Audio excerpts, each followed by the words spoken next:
Hallo meine Lieben, Tag 13 meiner Weihnachtskarten-Challenge. Für diejenigen, die sich gefragt haben, warum einige der Videos diese Woche schon vorher hochgeladen waren, naja, das war ganz einfach dem geschuldet, dass ich geschäftlich kurz nach San Francisco gehen musste und ich habe es nicht anders hingekriegt, von dem her, ich musste vorproduzieren und das Ganze schon hochladen. Aber jetzt sind wir wieder im normalen Modus und es hat draußen auch wunderschön geschneit. Ich freue mich richtig drüber. Aber naja, ihr seid ja nicht hier, um einen Wetterbericht zu kriegen, ne, aus der Schweiz, sondern ihr wollt sehen, was wir heute basteln. Und heute werden wir mit diesem Set was machen. Wie ihr vielleicht schon vermutet, das wird eine Shaker-Karte, aber ich möchte euch eine weitere Variante zeigen, wie ihr eine Shaker-Karte machen könnt, nicht wie die beiden vorherigen. Und wie das Ganze funktioniert, das zeige ich euch gleich.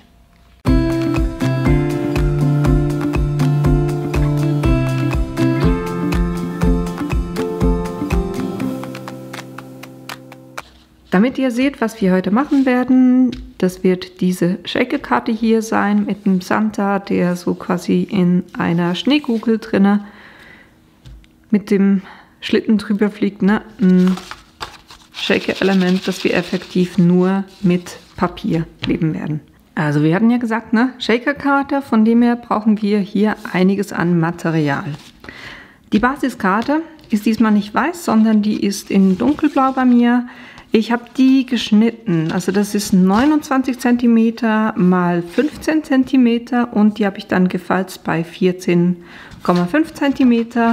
So haben wir eine Karte, die 15 cm mal 14,5 cm ist. Weil das Element ist auch eher ein bisschen länglich und das wollte ich hier auf der Karte auch widerspiegeln. Dann brauchen wir eine Auflagekarte, die ist 14 mal 14,5 cm. Dann brauchen wir, das wird der Hintergrund der Karte und die nächsten, die ich euch jetzt zeige, ne, die werden wir alle mit diesem Hintergrund hier ausstanzen. Die habe ich einmal in hellblau. Die sind, also alle, die ich euch jetzt zeige, die sind 11,5 mal 13,5 cm. Da habe ich, wie gesagt, eine, die ist hellblau. Das wird der Hintergrund sein. Dann werden wir, um die Höhe hinzukriegen, für die Shaker-Elemente habe ich hier 5 mal vom weißen Cardstock, der ist, was sind das? Das sind 200 Gramm Cardstock. Das habe ich 5 mal. Dann brauchen wir natürlich, weiß eine Shaker-Karte ist ein Plastik, auch in derselben Größe. Und dann vorne werden wir dann mit dieser Stanze das ausschneiden. Und da brauche ich auch nochmal die Größe von 11,5 mal 13,5. Das ist das, was wir brauchen. Dann brauchen wir hier noch so ein bisschen Schneidereste, weil wir noch ein Label vorne drauf machen werden. Starten wir mal mit dem ersten Element und das wird hier diese Auflegekarte sein. Und die möchte ich gerne prägen noch, damit das Ganze auch so ein bisschen Spiel kriegt, weil ich finde weiß immer so ein bisschen langweilig. Da muss ein bisschen was damit passieren und das machen wir mit diesen großen Schneeflocken. Dazu tun wir die Prägeplatte und natürlich unsere 2 Acrylplatten. Jetzt mache ich das so, dass ich die einfach einmal reinlege. Das ist alles so ein bisschen gerade. So. Und dann kurbel ich die einmal so durch und mache das einfach noch ein zweites Mal dann.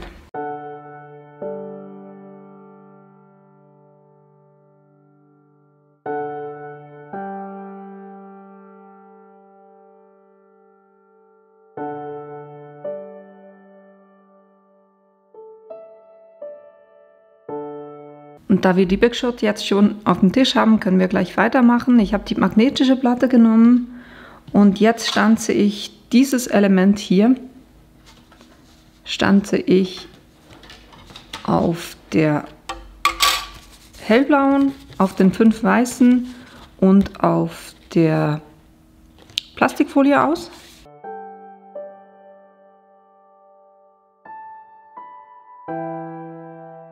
Selber mache ich auch mit der Plastikfolie.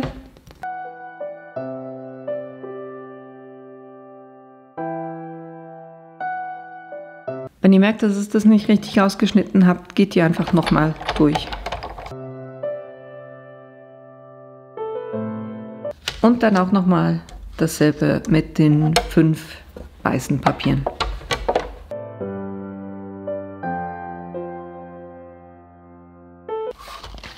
Und jetzt bei der weiteren weißen Karte, die wir hatten, da werde ich nicht nur den Rahmen ausstanzen, sondern auch das Innere.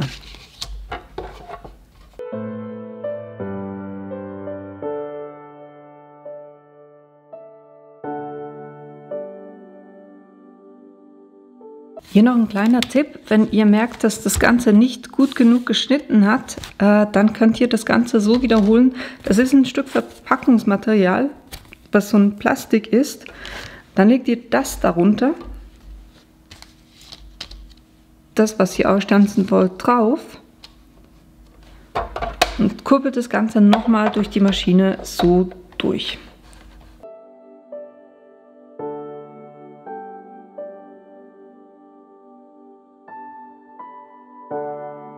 Dann seht ihr auch, dass es das Ganze wesentlich besser geschnitten hat, dadurch, dass ich mit diesem Plastikteil noch ein bisschen höher gewonnen habe. Jetzt legt ihr die Maschine am besten noch nicht zu weit weg, weil wir müssen noch was weiteres machen. Wir brauchen diese einzelnen, die die Dimension schaffen. Da muss ja innen drin ein Kreis sein, damit ich hier Shaker-Elemente reinfüllen kann. Jetzt legen wir kurz hier die Grundform noch, wo das Innere draufgeklebt ist, lassen wir kurz noch drauf und legen das kurz so hin, dass das passt.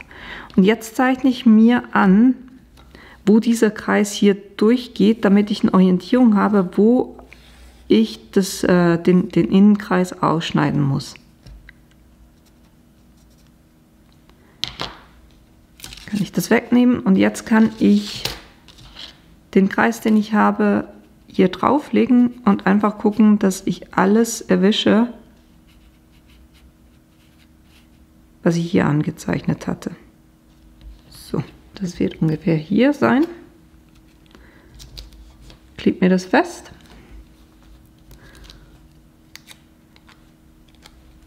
Und anstatt das nur mit einer Karte durch die Maschine zu lassen, nehme ich gleich auch ein zweites und lege das hier drauf, damit es genau aufeinander liegt.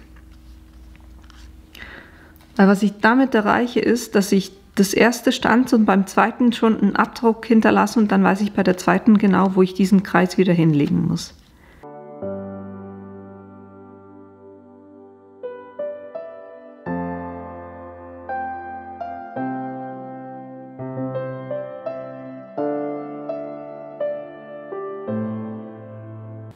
Es hat es tatsächlich gereicht, dass ich den zweiten auch schon durchgeschnitten habe. Von dem her mache ich jetzt einfach so weiter und nehme mir so, dass in allen 5 Teilen, die ich hatte, dieser Innenkreis ausgeschnitten ist.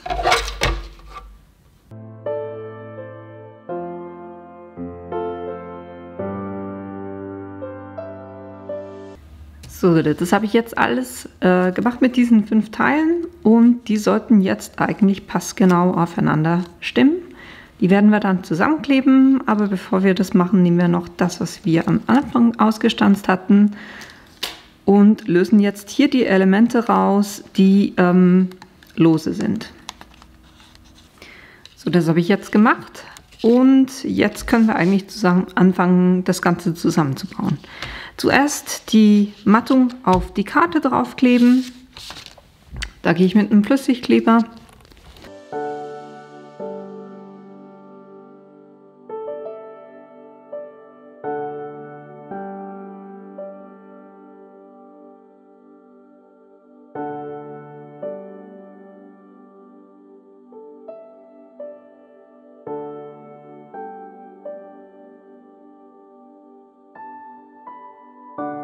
Dann können wir hingehen und auf diese blaue Basiskarte drauf die Rahmen zu kleben. Das mache ich effektiv mit diesem Flüssigkleber. Ist der gleiche Kleber drin wie bei diesem Zementit, aber es ist halt einfacher, mit dieser kleinen Spitze zu arbeiten. Nee, ich habe es mir gerade anders überlegt. Ich klebe zuerst die Rahmen zusammen, das geht einfacher. Weil dann kann ich in den Rahmen reinfassen um das richtig zu platzieren. Funktioniert besser. Machen wir so.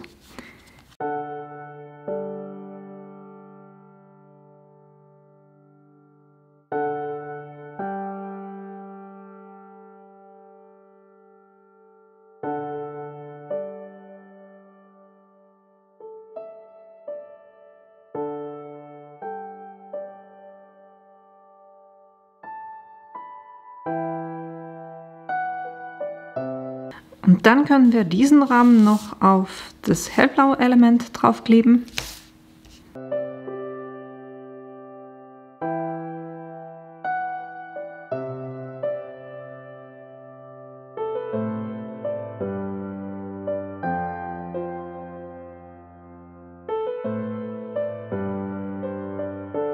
Und dann können wir auch schon hingehen und das hier befüllen.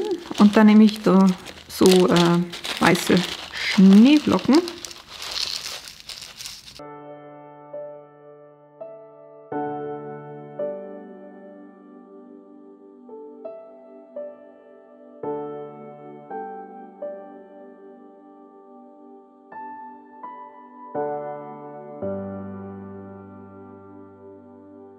So, und jetzt können wir hier die Plastikfolie draufkleben.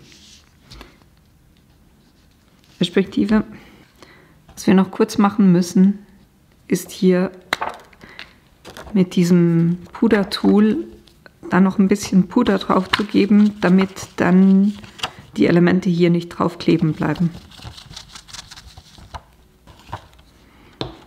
So, jetzt.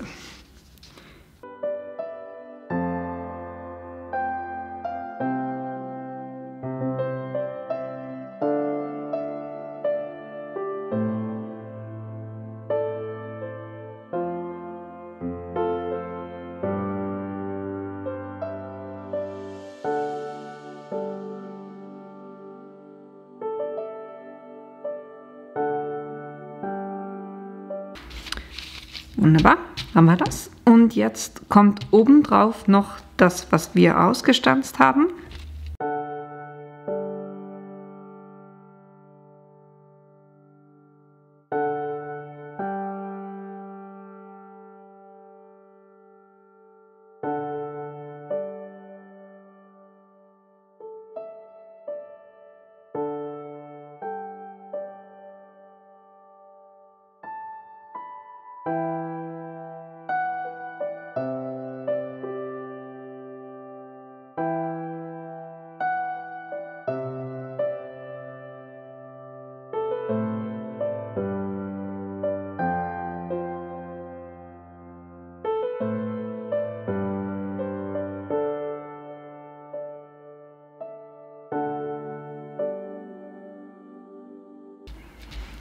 Jetzt können wir dieses Element auf die Karte draufkleben.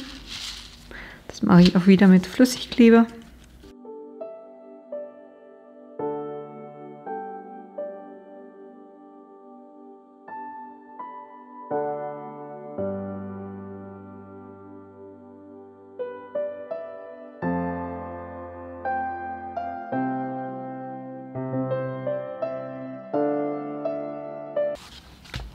So, jetzt sieht das erstmal ein bisschen komisch aus, weil wir außen dunkelblau haben und innen hellblau.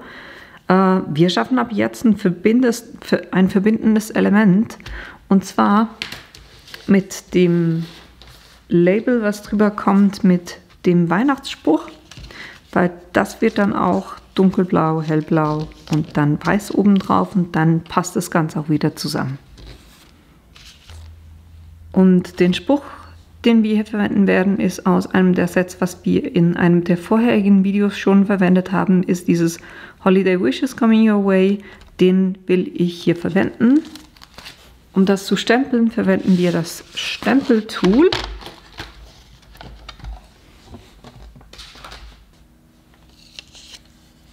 Und hier nehme ich einfach einen Streifen von den Resten von diesem weißen Papier, was wir verwendet haben.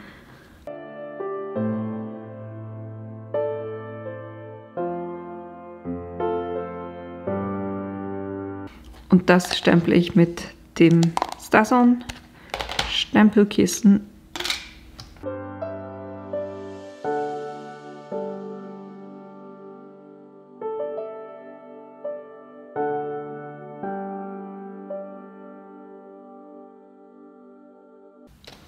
Ich habe jetzt gemerkt, dass es eigentlich fast am einfachsten geht, wenn ich das mit dem Hebelschneider ausschneide und dann das entsprechend dann hier auch aus hellblau und dunkelblau einen Streifen ausschneide. Das Ganze hier ist 5,5 mal 1,7. Dann machen wir den blauen Streifen bei 2 cm Höhe und 6 cm Breite.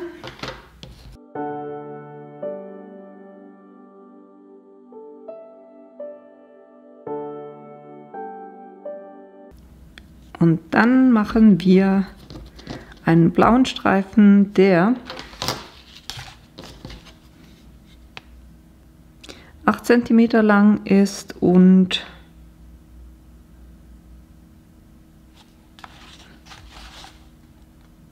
2,5 cm breit ist.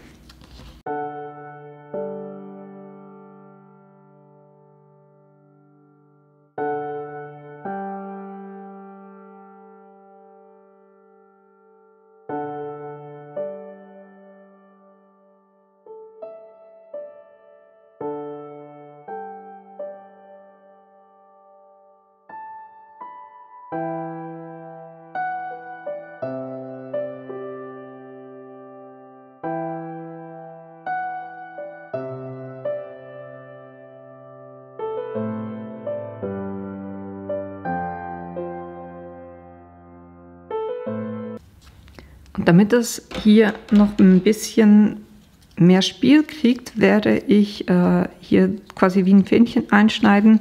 Da schneide ich jeweils hier in die Mitte rein und gehe dann von beiden Ecken jeweils bis in diese Mitte rein.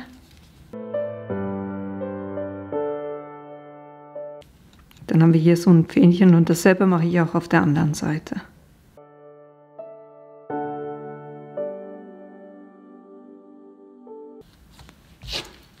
So, dann haben wir hier das Label, was wir hier in der Mitte draufkleben können.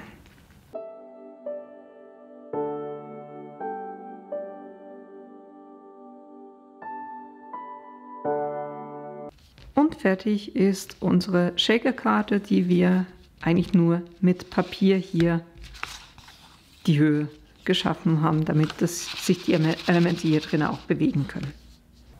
Ich hoffe, euch hat die Idee gefallen und ihr habt Lust, das Ganze nachzubasteln. Die ganzen Materialien, die ich verwendet habe, habe ich euch unten in die Links reingestellt.